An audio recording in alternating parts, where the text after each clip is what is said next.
I found out about my fiancé's infidelity just 1 week before our dream wedding. Now I'm making a plan for the perfect revenge.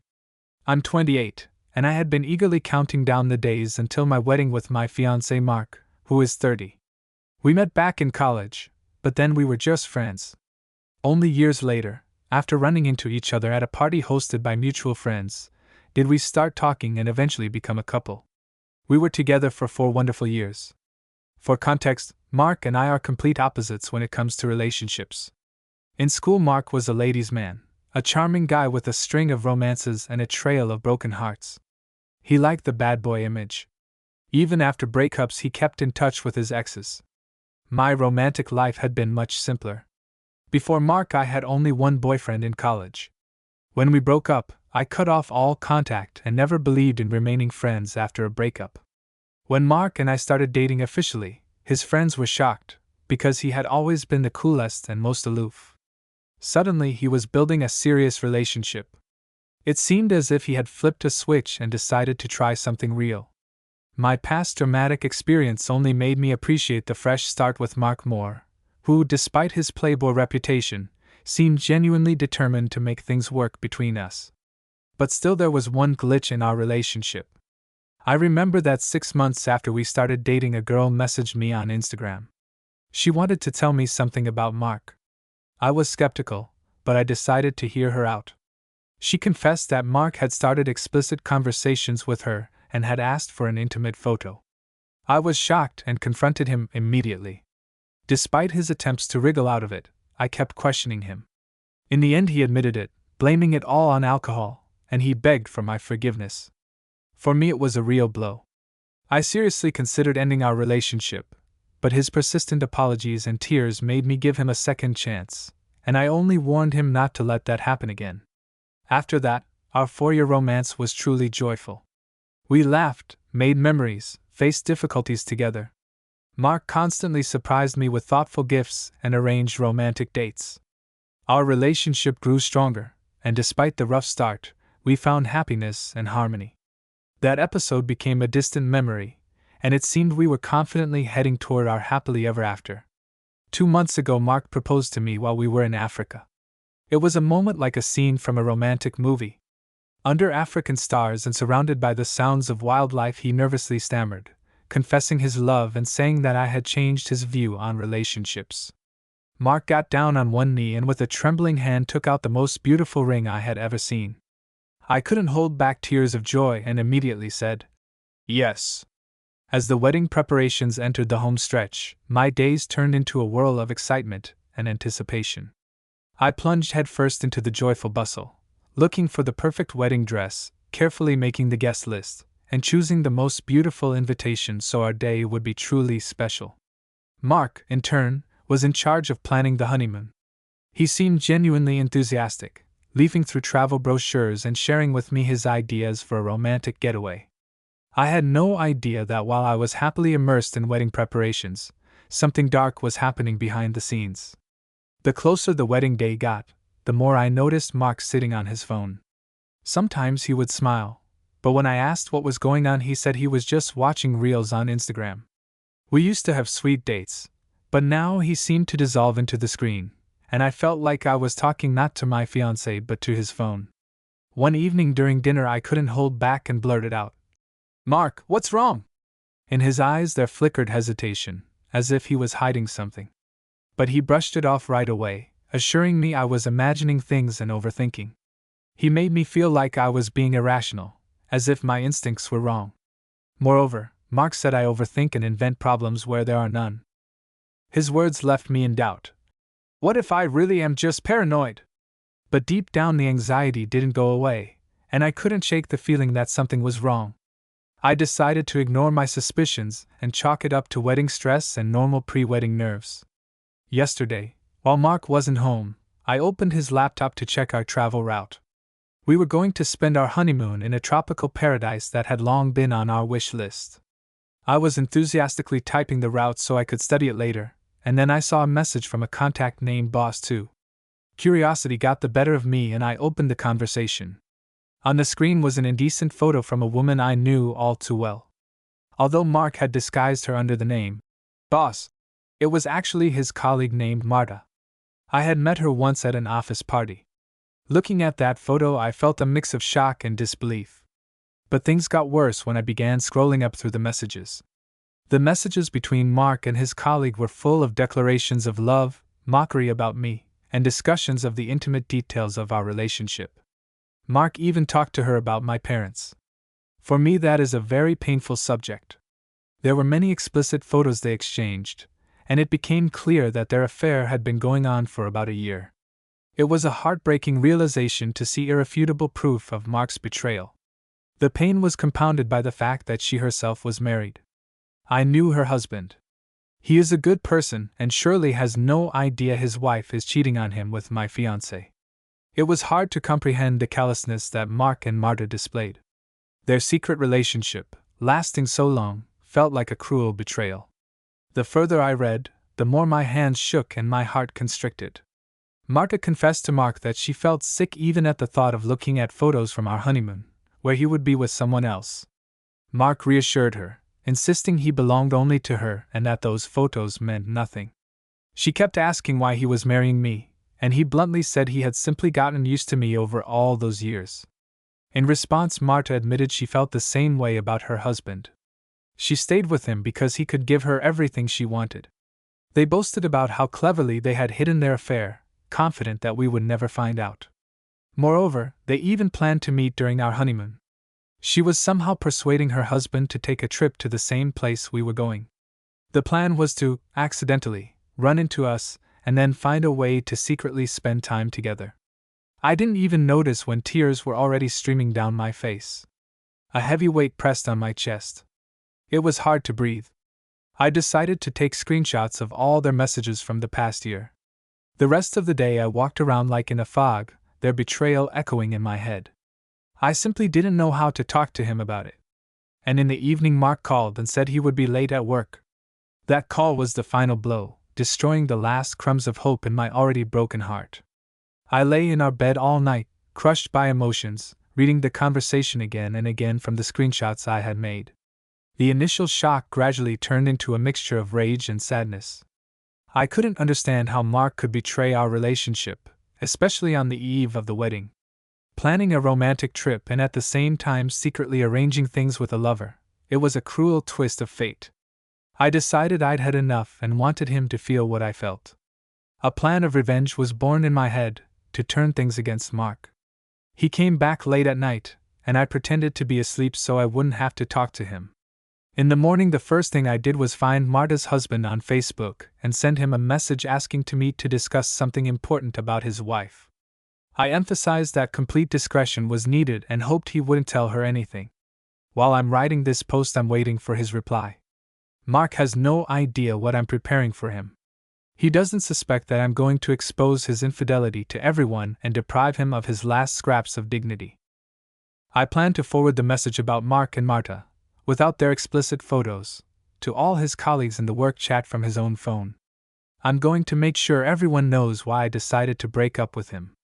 For now I chose to play the role of the naive bride, as if I suspect nothing. So what do you think? Am I going overboard?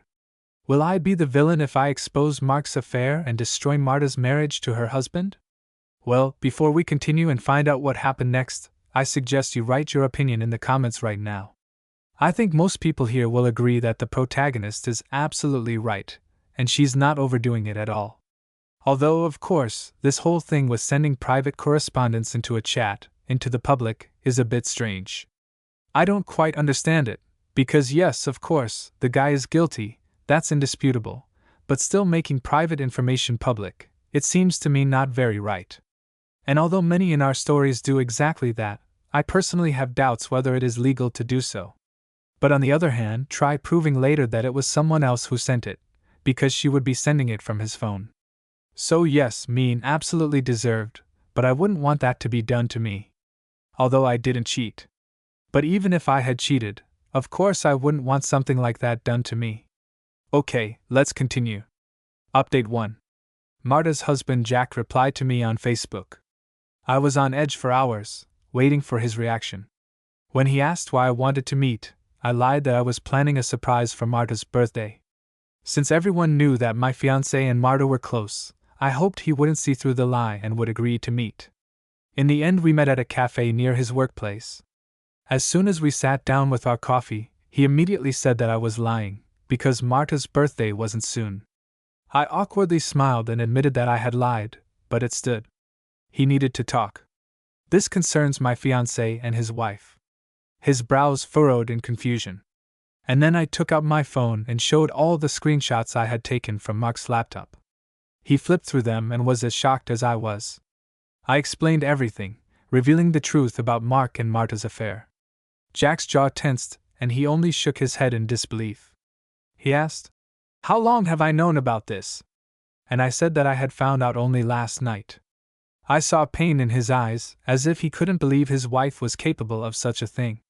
I asked Jack about their upcoming trip, and he looked at me in surprise. Then I laid it all out for him, that my fiancé and Marta had planned for us to end up in the same place, as if we had run into them by chance, but in reality they were arranging secret meetings. Jack was even more stunned. His face literally changed before my eyes. I felt that he was experiencing the same emotional storm as I was. And I felt sorry for both of us. He looked up at me and admitted that he never imagined Marta was capable of pulling something like this behind his back. And then Jack dropped a bomb. They had been trying to have a baby, planning to move into a big house and start a new life. He said he had noticed slight changes in her mood and behavior, but attributed it all to work stress since she often stayed late. I opened up to Jack and told him that Mark had been behaving the same way for a long time, glued to his phone, and whenever I suspected him, he would start manipulating and gaslighting me. Jack asked what I was going to do with the evidence. I honestly laid out my plan, explaining that it involved his wife as well. I said I could leave Marta out of it if he was against it, but Jack surprised me. He shook his head and said that Marta had betrayed me too by getting involved with my fiancé. So I had every right to expose the truth. I agreed and asked what he planned to do. He said that after what he saw, he no longer saw a future with Marta. He had always wanted a family, but after her betrayal he didn't want her to be the mother of his children. It was obvious he was preparing for divorce. Jack asked me to send him all the screenshots via airdrop so he could show them to his lawyer. Before leaving, we exchanged numbers. Jack warned me that I should first break up with my fiancé before exposing his dirty secret, in case he became aggressive. I assured him that was exactly what I was planning to do. Tomorrow, while Mark is at work, I plan to quietly move out of our house so he comes home to an empty place. In the coming days I have a lot to do to carry out my plan. Update 2. I understand it's been a few weeks since my last update, and I want to reassure everyone. I'm fine, I feel good. Everything went exactly as I had planned. First, I moved out of our house while Mark was at work. I asked my brothers to help, and we quickly moved my things to my parents' place. Everyone already knew about the situation and fully supported me. I thought about leaving Mark a note with an explanation, but in the end I decided to leave without a word. I wanted him to feel the emptiness of my absence, tossing and turning at night, wondering why I left. I left the engagement ring on his dining table, because I no longer wanted to have anything to do with him. I deleted all our photos from social media and blocked him everywhere. My parents comforted me, reminding me, it's better to know the truth before the wedding than to suffer and torment yourself afterward. Their words resonated with me, and I found solace in them. However hard it was, the truth is now a chance for the future. As expected, Mark bombarded my parents with calls and messages, trying to find out where I was. I imagined him coming home, seeing the empty closets and the ring on the table. He begged my parents to give him a chance to explain everything, but my parents, always protective of me, stood firm and didn't let him get to me. They made it clear that nothing would change the situation. My father, with firm resolve, expressed his disappointment and ordered Mark never to show his face again. Imagining Mark being scared, he had always feared my tall father, a former soldier, I couldn't help but smile. After my father's harsh warning, Mark stopped all attempts to contact me. He had no idea this was only the beginning of his problems. I knew well that Mark rarely used his home laptop, so I cleverly set up a delayed mass email. The next day an email went out from his work account to all employees, exposing his year-long affair with Marta. The email included screenshots of their conversations where they mocked their colleagues and boss. This made it all the more scandalous. That's how I decided to flip the game and reveal the truth. As planned, the email was sent at the scheduled time and turned Mark's life upside down. He was surely shocked when he realized I had uncovered his secret. The truth revealed in that email was a blow he didn't expect. His colleagues, opening the email and seeing the screenshots, were also stunned and couldn't believe their eyes. One of his colleagues, Sarah, who had long been my friend on Facebook, reached out to check on me. She told me that the explicit content of their correspondence, especially the mockery of colleagues and the boss, made everyone doubt Mark's character. When his boss learned the scale of the indecent conversations about her, she, of course, was furious. It was no longer just a personal betrayal, but a full-blown professional scandal that shook the entire office.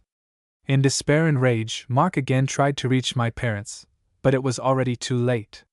The email had been sent from his own laptop, so he had no proof that I did it. Everything he had said about colleagues with Marta now turned against him. The news spread like wildfire, and the consequences for his career were catastrophic. In the following days, Sarah kept me updated, telling me that Mark was under the wrath of his boss. The team launched a real boycott. Colleagues turned away from him. Mark and Marta found themselves isolated after their affair was exposed. The final blow came from the boss. Considering their actions a professional violation, she fired them both. I couldn't help but feel a strange mix of satisfaction and pity when I learned of the consequences that had crashed down on him. Meanwhile, Jack also wrote to me. He said Marta was furious and raging at me for exposing their secret. But he gave her a gift in return: divorce papers. For her, it must have been a heavy blow, especially on top of the workplace scandal she hadn't yet recovered from. In anger and confusion, she tried to reach Jack, demanding explanations and a chance to save their marriage, but Jack remained firm. Now that the truth has finally come out, I feel a new sense of lightness and confidence in myself. But despite the relief, there are days when it's incredibly hard. Sometimes I sit in the bathroom and cry for hours, processing the full weight of the breakup with Mark. It's a process, a mix of healing and confronting the pain. But honesty has become my anchor, helping me hold on and make it through this storm of emotions. Update 3. It's been 3 months since my last update, and I want to express gratitude to everyone who has sent me words of support during this difficult time. While I can't respond to each of you, know that I read all your messages, and your support means a lot to me. To cope with the aftermath of the breakup with Mark, I started going to therapy. It's become an important tool that helps me deal with complex emotions and find a path to healing. Each day brings new challenges, but talking with my therapist has been a healing process and an important part of my journey forward. I did end up meeting with Mark when he came to my parents' house, begging for a chance to explain everything. Reluctantly, I let him in so as not to cause a scene in front of the neighbors. Mark began making excuses, saying he cheated because of emotional vulnerability, and that Marta seduced him, and he resisted as much as he could. He was shocked to learn that I had known everything and asked why I hadn't exposed him earlier. I replied that it was sheer audacity to expect me to endure while he was having fun with his colleague. I made it clear that I didn't need his explanations, because I no longer wanted to be with him. Nothing he said mattered anymore. I had no interest in hearing his excuses. Mark tried to continue, but I cut him off. I don't want to hear anything more. Mark looked stunned, perhaps expecting a different outcome. He tried to persuade me to reconsider, reminding me of our 4 years together, but I stood firm. I could never trust him again. He admitted he hated coming back to an empty house and was planning to move back to his hometown after losing his job. At one point I felt a flicker of pity, but then I reminded myself, this was the result of his own actions. He tried to continue the conversation, but I shut it down firmly. I'm done. I don't want any more conversations or updates about his life. When he realized I wouldn't give in, he left. I closed the door behind him, feeling a mix of relief and sadness. That conversation became our endpoint. I'm glad he hasn't tried to contact me again. Alongside therapy, I'm actively looking for a new job. My goal is to achieve financial independence so I can move out of my parents' place and live on my own. I'm grateful to my family for their unconditional support. My brothers regularly visit on weekends to make sure I'm holding up. Living with my parents has become a positive change for me. This difficult experience has pushed me towards self-discovery and strengthened my inner resilience. Well, that's all. Thank you for listening to this story until the end. Check out our previous videos, which you'll see right here. And don't forget to subscribe to our channel if you haven't already. Good luck.